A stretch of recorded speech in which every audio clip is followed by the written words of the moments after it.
ಇವತ್ತು ಮತ್ತೆ National Herald case ಸುದ್ದಿಯಲ್ಲಿದೆ. ರಾಹುಲ್ ಗಾಂಧಿ ಅವರನ್ನ ಎನ್ಫೋರ್ಸ್ಮೆಂಟ್ ಡೈರೆಕ್ಟರೇಟ್ನವರು ಇವತ್ತು ವಿಚಾರಣೆಗೆ ಹಾಜರಾಗಬೇಕು ಅಂತ ಹೇಳಿದ್ದಾರೆ. ಹೀಗಿರುವಾಗ ಎಲ್ಲ ಕಡೆಯಲ್ಲೂ ಬ್ರೇಕಿಂಗ್ ನ್ಯೂಸ್ ನಲ್ಲಿ ಇವತ್ತು ನ್ಯಾಷನಲ್ ಹೆರಾಲ್ಡ್ ಇದೆ. ಆದ್ರೆ ಈ ನ್ಯಾಷನಲ್ ಹೆರಾಲ್ಡ್ ಕೇಸ್ ಏನಿದ್ರ ಹಿಸ್ಟ್ರಿ ಅಂತ ನಾವು ಅರ್ಥ ಮಾಡಿಕೊಂಡಾಗ ಮಾತ್ರ ಈ ಪೊಲಿಟಿಕಲ್ ಅಸೋಸಿಯೇಷನ್ ಅನ್ನ ಇದರಿಂದ ಬಿಡಿಸಿಬಿಟ್ಟು ನಿಜವಾದ ಇಶ್ಯೂ ಏನು ಅಂತ ಗೊತ್ತಾಗುತ್ತೆ. ಬಿಜೆಪಿಯವರು ಒಂದಿಷ್ಟು ಅಕ್ಯುಸೇಷನ್ ಗಳನ್ನ ಮಾಡ್ತಾರೆ, ಕಾಂಗ್ರೆಸ್ನವರು ಹಾಗಾಗಿಲ್ಲ ಅಂತ ಹೇಳ್ತಾರೆ. But what is the reality? ಈ ರಿಯಾಲಿಟಿಯನ್ನು ಹುಡುಕಿಕೊಂಡು ನಾವು ಹೋದ್ರೆ ಮೊಟ್ಟ ಮೊದಲಿಗೆ ನಾವು ಹೋಗಬೇಕಾಗಿರುವಂತಹದ್ದು 1938ಗೆ ಸ್ವಾತಂತ್ರ್ಯ ಪೂರ್ವ ಭಾರತದ ಸಮಯ. ಅದು ಜವಾಹರ್ಲಾಲ್ ನೆಹರು ಅವರು ನ್ಯಾಷನಲ್ ಹೆರಾಲ್ಡ್ ಅಂತ ಹೇಳುವಂತಹ ಒಂದು ದಿನಪತ್ರಿಕೆಯನ್ನು ಶುರು ಮಾಡ್ತಾರೆ.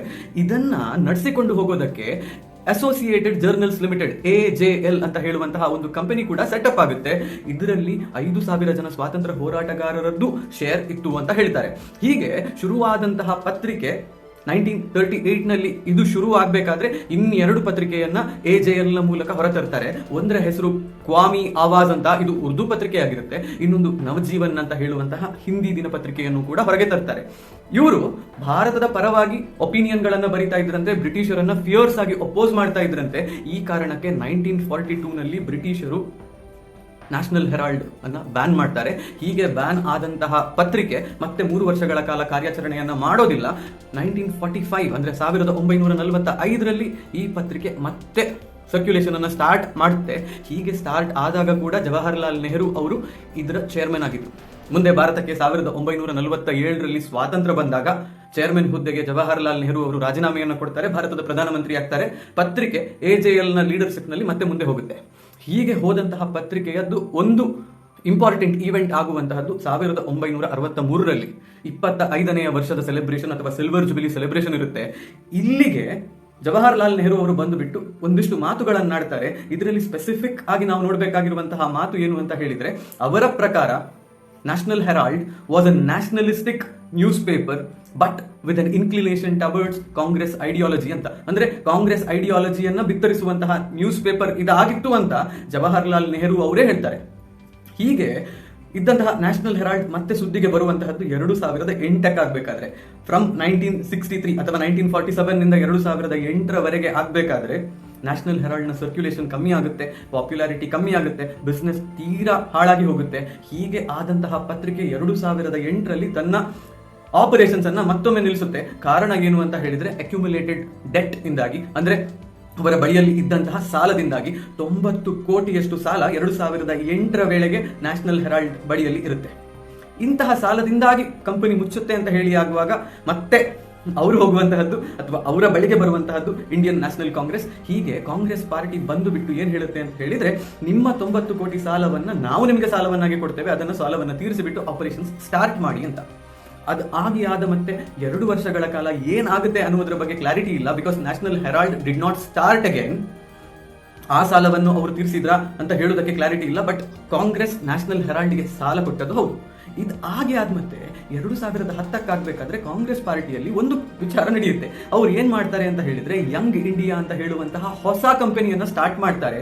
ಹೀಗೆ ಸ್ಟಾರ್ಟ್ ಮಾಡಿದಂತಹ ಕಂಪನಿಯಲ್ಲಿ 38% ಸ್ಟೇಕ್ ಅನ್ನು ಹೊಂದಿರುವಂತಹದ್ದು ಅಥವಾ 38% ಪಾರ್ಟ್ನರ್ಶಿಪ್ ಅನ್ನು ಹೊಂದಿರುವಂತಹದ್ದು ಸೋನಿಯಾ ಗಾಂಧಿ ಅವರು, ಇನ್ನೊಂದು 38% ಸ್ಟೇಕ್ ಅನ್ನು ಹೊಂದಿರುವಂತಹದ್ದು ರಾಹುಲ್ ಗಾಂಧಿ. ಇಲ್ಲಿಗೆ ಇವರಿಬ್ಬರದ್ದು ಪಾರ್ಟ್ನರ್ಶಿಪ್ ಸೇರಿಸಿದ್ರೆ 76% ಆಯ್ತು. ಇನ್ನು 24% ಅನ್ನ ಮೋತಿಲಾಲ್ ವೋರಾ, ಆಸ್ಕರ್ ಫರ್ನಾಂಡಿಸ್ ಮತ್ತೆ ಸ್ಯಾಮ್ ಪಿತ್ರೋಡಾ ಅವರ ಬಳಿಯಲ್ಲಿ ಹಂಚಲಾಗಿದೆ ಅಂತ ಹೇಳಲಾಗುತ್ತೆ. ಇವರದ್ದು ಶೇರ್ಸ್ ಎಷ್ಟಿದೆ ಅಂತ ಹೇಳುವಂತಹ ಡೀಟೇಲ್ ನನಗಿಲ್ಲ. ಇಲ್ಲಿಯವರೆಗೆ ಎವ್ರಿಥಿಂಗ್ ಈಸ್ ಕ್ಲೀನ್. ನ್ಯಾಷನಲ್ ಹೆರಾಲ್ಡ್ಗೆ ಲಾಸ್ ಆಗಿದೆ, ಪೇಪರ್ಗಳಿಗೆ ಲಾಸ್ ಆಗುವಂತಹದ್ದು ಸಹಜ. ಕಾಂಗ್ರೆಸ್ ಇನ್ನೊಂದು ಕಂಪನಿಯನ್ನ ಸ್ಟಾರ್ಟ್ ಮಾಡಿತ್ತು, ಅದು ಕೂಡ ಸಹಜವೇ ಅಲ್ವಾ? ಆದ್ರೆ ಇಲ್ಲಿಂದ ಮತ್ತೆ ಆಗುವಂತಹ ಒಂದಿಷ್ಟು ವಿಚಾರಗಳು ಶೇಡಿ ಆಗ್ತಾ ಹೋಗುತ್ತೆ. ಏನಾಗುತ್ತೆ, ಹೀಗೆ 90 ಕೋಟಿ ಸಾಲವನ್ನ ನ್ಯಾಷನಲ್ ಹೆರಾಲ್ಡ್ಗೆ ಕಾಂಗ್ರೆಸ್ ಕೊಟ್ಟಿತ್ತಲ್ಲ, ಈ ಸಾಲವನ್ನ ಅವರು ಯಂಗ್ ಇಂಡಿಯಾಗೆ ಟ್ರಾನ್ಸ್ಫರ್ ಮಾಡ್ತಾರೆ. ಅಂದ್ರೆ ಏನಾಗುತ್ತೆ ಅಂತ ಹೇಳಿದ್ರೆ, ಈಗ ನಾನು ನಿಮಗೆ ಸಾಲವನ್ನ ಕೊಟ್ಟಿದ್ದೇನೆ, ನನ್ನ ಸಾಲವನ್ನ ಅಂದ್ರೆ ನಾನು ಕೊಟ್ಟಿರುವಂತಹ ಸಾಲವನ್ನ ನಾನು ಇನ್ನೊಬ್ಬ ಕೊಟ್ಟಿದ್ದೇನೆ ಅಂತ ಹೇಳುವ ರೀತಿಯಲ್ಲಿ, ಅಥವಾ ನೀನು ಅವನಿಗೆ ರೀಪೇ ಮಾಡುವಂತ ಹೇಳುವ ರೀತಿಯಲ್ಲಿ ಈಗ ನಾನು ರೀಡಿಸ್ಟ್ರಿಬ್ಯೂಟ್ ಮಾಡ್ತಾ ಇದ್ದೇನೆ. ಅದನ್ನ ಇನ್ಫ್ಯಾಕ್ಟ್ ಲೋನ್ ಹೆಡ್ ಅನ್ನ ಮೂವ್ ಮಾಡಿದ್ದಾರೆ, ಇಲ್ಲಿಂದ ಅಲ್ಲಿಗೆ ಹೋಯ್ತದೆ. ಈಗ ಬರೀ ಒಂದು 90 ಕೋಟಿ ರೂಪಾಯಿಗೆ ಟ್ರಾನ್ಸಾಕ್ಷನ್ ಆಗಿದೆ. ಕಾಂಗ್ರೆಸ್ ಅದನ್ನ ನ್ಯಾಷನಲ್ ಹೆರಾಲ್ಡ್ಗೆ ಕೊಟ್ಟಿತ್ತು.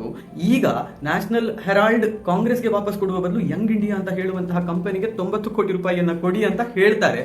ಇಲ್ಲಿಗೆ ಆಗ್ಬೇಕಾದ್ರೆ ಒಂದು ಪ್ರಾಬ್ಲಮ್ ಅನ್ಸುತ್ತಾ ನಿಮ್ಗೆ? ಕಾಂಗ್ರೆಸ್ ಪಾರ್ಟಿ ಫಂಡ್ ಅಂತ ಹೇಳಿದ್ರೆ ಅದು ಪಕ್ಷದ ಫಂಡ್. ಈಗ ಅದನ್ನ ಅವ್ರು ಎಲ್ಲಿಗೆ ಡಿಸ್ಟ್ರಿಬ್ಯೂಟ್ ಮಾಡೋದಕ್ಕೆ ಹೇಳ್ತಾ ಇರುವಂತಹದ್ದು? ಯಂಗ್ ಇಂಡಿಯಾ ಅಂತ ಹೇಳೋದಕ್ಕೆ. ಯಂಗ್ ಇಂಡಿಯಾ ಯಾರ ಕಂಪನಿ? ಇಬ್ರು ಸೋನಿಯಾ, ರಾಹುಲ್, ಮತ್ತಿಬ್ರು ಆಸ್ಕರ್ ಮತ್ತೆ ಮೋತಿಲಾಲ್ ವೋರಾ ಮತ್ತೆ ಇನ್ನೊಬ್ರು ಸ್ಯಾಮ್ ಪಿತ್ರೋಡಾ. ಈ 5 ಜನರು ಇರುವಂತಹ ಅಥವಾ ಈ 5 ಜನರ ಕಂಪನಿಗೆ ನೀವು 90 ಕೋಟಿಯನ್ನು ಕೊಡು ಅಂತ ಹೇಳಿದಿರಿ. ಬಟ್ ಇಲ್ಲಿ ಪ್ರಾಬ್ಲಮ್ ಆಗೋದು ಏನು ಅಂತ ಹೇಳಿದ್ರೆ, National Herald is in no position to pay back the loans. 90 ಕೋಟಿ ಕೊಡೋದಕ್ಕೆ ನ್ಯಾಷನಲ್ ಹೆರಾಲ್ಡ್ ಬಳಿಯಲ್ಲಿ ಇಲ್ಲ. ಅದಕ್ಕೆ ಅವ್ರು ಏನು ಮಾಡ್ತಾರೆ ಅಂತ ಹೇಳಿದ್ರೆ, ಅವರ ಮೇಲೆ ಇರುವಂತಹ ಅಲಿಗೇಷನ್ ಅಂದ್ರೆ ಈಗ ಯಂಗ್ ಇಂಡಿಯಾ ಮತ್ತೆ ನ್ಯಾಷನಲ್ ಹೆರಾಲ್ಡ್ನ ಮೇಲೆ ಇರುವಂತಹ ಅಲಿಗೇಷನ್ ಏನು ಅಂತ ಹೇಳಿದ್ರೆ, they come to a deal, they come to a conclusion. ಅದೇನು, ನ್ಯಾಷನಲ್ ಹೆರಾಲ್ಡ್ನ ಬಳಿಯಲ್ಲಿ ಇರುವಂತಹ ಎಲ್ಲ ಆಸೆಟ್ಸ್ ಅನ್ನ ಯಂಗ್ ಇಂಡಿಯಾ ಕಂಪನಿಗೆ ಟ್ರಾನ್ಸ್ಫರ್ ಮಾಡುವಂತಹದ್ದು. ಹೀಗೆ ಮಾಡಿದಂತಹ ಟ್ರಾನ್ಸ್ಫರ್ಗೆ ನ್ಯಾಷನಲ್ ಹೆರಾಲ್ಡ್ಗೆ 50 ಲಕ್ಷ ರೂಪಾಯಿಯನ್ನ ಯಂಗ್ ಇಂಡಿಯಾ ಕಂಪನಿ ಕೊಡುತ್ತೆ ಅಂತ. ಸಾಲದ ಬದಲಾಗಿ ನ್ಯಾಷನಲ್ ಹೆರಾಲ್ಡ್ನ ಎಲ್ಲ ಆಸೆಟ್ಸ್ ಅನ್ನ ಯಂಗ್ ಇಂಡಿಯಾ ಕಂಪನಿಗೆ ಟ್ರಾನ್ಸ್ಫರ್ ಮಾಡುವಂತಹದ್ದು. ಹೀಗೆ ಬಂದಂತಹ ಆಸೆಟ್ಗೆ ಬದಲಾಗಿ ನ್ಯಾಷನಲ್ ಹೆರಾಲ್ಡ್ಗೆ ಯಂಗ್ ಇಂಡಿಯಾ ಕಂಪನಿ 50 ಲಕ್ಷವನ್ನ ಕೊಡುತ್ತೆ ಅಂತ ಹೇಳುವ ಹಾಗೆ ಓವರ್ ಆಲ್ ಆಗಿ 90 ಕೋಟಿ ಪ್ಲಸ್ ಒಂದು 50 ಲಕ್ಷದ ಟ್ರಾನ್ಸಾಕ್ಷನ್ ಆಯ್ತು. ಆದ್ರೆ ಇಲ್ಲಿ ನಾವು ನೋಡಬೇಕಾಗಿರುವಂತಹ ವಿಚಾರ ಮತ್ತೆ ಈ ಅಲಿಗೇಷನ್ ಇಷ್ಟು ವ್ಯಾಲ್ಯೂ ಅನ್ನು ಪಡೆಯೋದಕ್ಕೆ ಇರುವಂತಹ ಕಾರಣ ಏನು ಅಂತ ಹೇಳಿದ್ರೆ, ನ್ಯಾಷನಲ್ ಹೆರಾಲ್ಡ್ನ ಬಳಿಯಲ್ಲಿ ಇದ್ದಂತಹ ಆಸೆಟ್ ನ ವ್ಯಾಲ್ಯೂಯೇಷನ್ ಎಷ್ಟು ಅಂತ. ಅವರ ಬಳಿಯಲ್ಲಿದ್ದಂತಹ ರಿಯಲ್ ಎಸ್ಟೇಟ್, ಬೇರೆ ಒಂದಿಷ್ಟು ಇನ್ವೆಸ್ಟ್ಮೆಂಟ್ಗಳು ಎಲ್ಲವನ್ನು ಸೇರಿಸಿದ್ರೆ National Herald is valued somewhere around 2000 crore rupees. 2000 ಕೋಟಿಯಷ್ಟು ಮೌಲ್ಯದ ಆಸೆಟ್ಗಳು ನ್ಯಾಷನಲ್ ಹೆರಾಲ್ಡ್ನ ಬಳಿಯಲ್ಲಿತ್ತು. This was a publicly owned company. ಈ ಕಂಪನಿಯನ್ನ ಯಂಗ್ ಇಂಡಿಯಾ 50 ಲಕ್ಷ ಕೊಟ್ಟು ತೆಗೆದುಕೊಂಡದ್ದು. ಇಲ್ಲಿ ನಿಮಗೆ ಫೈನಾನ್ಷಿಯಲ್ ಮಿಸ್ಅಪ್ರೋಪ್ರಿಯೇಷನ್ ಆಗಿದೆ ಅನ್ನುವಂತಹ ಒಂದು ಅಂದಾಜು ಬರುತ್ತಾ? ಕೊಟ್ಟಿರುವಂತಹ 90 ಕೋಟಿ ಪ್ಲಸ್ 50 ಲಕ್ಷಕ್ಕೋಸ್ಕರ ನೀವೊಂದು 2000 ಕೋಟಿಯ ಕಂಪನಿಯನ್ನ ಬೈ ಮಾಡ್ತೀರಿ ಅಂತ ಹೇಳಿದ್ರೆ, ಅದು ಕೂಡ ಕಾಂಗ್ರೆಸ್ ತನ್ನ ಫಂಡ್ ಅನ್ನ ನ್ಯಾಷನಲ್ ಹೆರಾಲ್ಡ್ಗೆ ಟ್ರಾನ್ಸ್ಫರ್ ಮಾಡಿತ್ತು. ಆ ನ್ಯಾಷನಲ್ ಹೆರಾಲ್ಡ್ಗೆ ತಾನು ಟ್ರಾನ್ಸ್ಫರ್ ಮಾಡಿದಂತಹ ದುಡ್ಡಿಗೆ ಅದು ಇನ್ನೊಂದು ಕಂಪನಿಯನ್ನ ಸೆಟಪ್ ಮಾಡುತ್ತೆ. ಅದರಲ್ಲಿ ಬರೀ 5 ಜನ ಸ್ಟೇಕ್ ಹೋಲ್ಡರ್ಸ್ ಇರ್ತಾರೆ. ಸೋನಿಯಾ ಗಾಂಧಿ, ರಾಹುಲ್ ಗಾಂಧಿ, ಸ್ಯಾಮ್ ಪಿತ್ರೋಡಾ, ಆಸ್ಕರ್ ಫರ್ನಾಂಡಿಸ್ ಮತ್ತೆ ಮೋತಿಲಾಲ್ ವೋರಾ ಅವರು. ಇವರು 5 ಜನರು ಸೆಟಪ್ ಮಾಡಿರುವಂತಹ ಒಂದು ಕಂಪನಿಗೆ 2000 ಕೋಟಿ ಮೌಲ್ಯದ ಆಸ್ತಿ ಬರುತ್ತೆ. ಸೊ ಇದು ಸುಬ್ರಹ್ಮಣ್ಯಂ ಸ್ವಾಮಿ ಅವರು 2010ರಲ್ಲಿ ರೇಸ್ ಮಾಡಿದಂತಹ ಇಶ್ಯೂ. ಇದು ಇಡಿಯ ಮುಂದೆ ಇರುವಂತಹ ಕೇಸ್. ಬಟ್ ಇವತ್ತೇನಾಗಿದೆ, ಕಾಂಗ್ರೆಸ್ ಏನನ್ನು ಹೇಳ್ತಾ ಇದೆ? Congress is telling that there was no money involved. National ಹೆರಾಲ್ಡ್ನ ಆಸೆಟ್ಸ್ ನ್ಯಾಷನಲ್ ಹೆರಾಲ್ಡ್ನ ಬಳಿಯಲ್ಲಿಯೇ ಇದೆ. Young India was a no profit organisation. ಇದು ಯಾವುದೇ ರೀತಿಯ ಪ್ರಾಫಿಟ್ ಅನ್ನು ಮಾಡೋದಕ್ಕಾಗಲಿ ಅಥವಾ ಡಿವಿಡೆಂಡ್ ಅನ್ನು ಪಡೆಯೋದಕ್ಕಾಗಲಿ ಸೆಟಪ್ ಮಾಡಿರುವಂತಹ ಕಂಪನಿ ಅಲ್ಲ.